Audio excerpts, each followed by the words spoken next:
Kakain tayo ngayon ng bitoka ng laman ng manok. Shanghai. Kain tayo ngayon. Kaya samahan niyo ako, guys. Let's go. Senator Bong replied, okay naman pare, maganda resource ng survey. Uunahin natin na at saka may suka tayo dito, sausawan. Sausawan natin yan. Ang unahin natin kainin ay laman ng manok. Ito. Laman ng manok.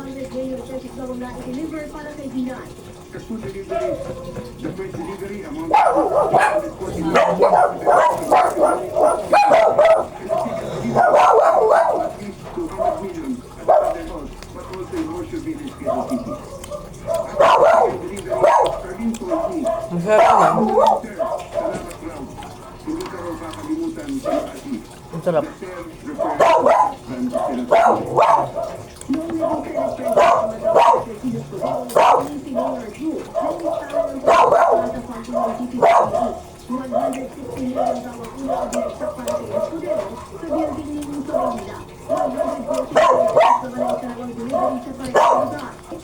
Masarap siya kaso makatas yung mantika.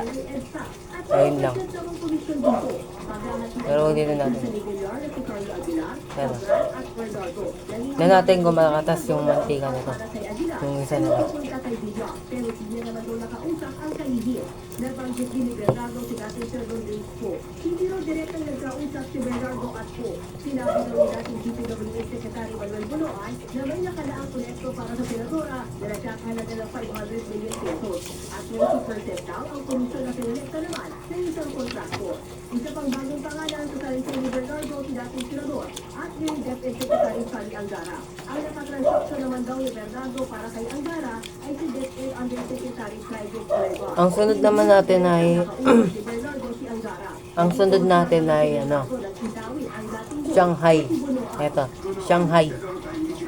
Tapos natin sa suka. Ay, hindi. Mukhang mas bagay siya sa sa ketchup. Ito ketchup. Ito. Mas mas bagay siya sa ketchup. Hindi raw sa involved sa korupsyon at kaya na raw itong sabihin sa publiko para naman sa Senator Mark Villar. Kasi bakit naman kasi nun pag yung Shanghai, isasawsaw mo sa di ba? Sa suka. Kaya sa ketchup natin. Ayan na.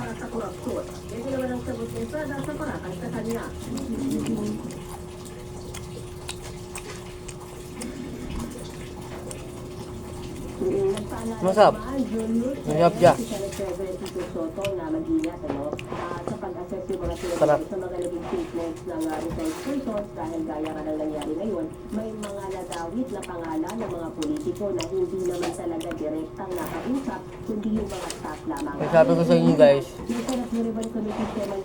mag-vlog kayo. Sila, itimbangin ba nila ng gusto yung mga naging statement at sa week yung kanyang pag-link dito sa issue ng korupsyon sa DPWH. Balik sa inyo, Julio Sherian.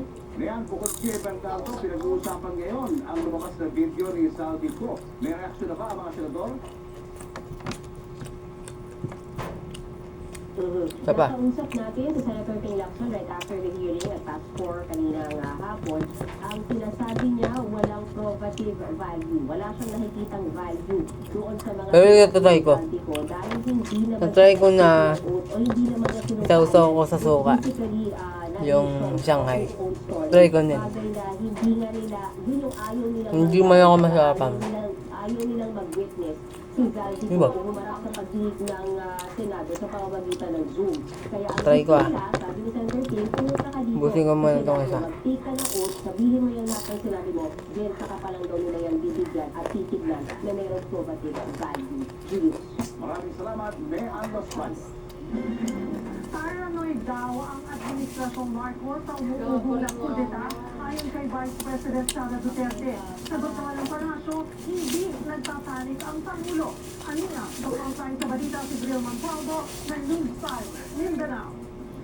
Okay. Try naman natin ang Shanghai sa suka.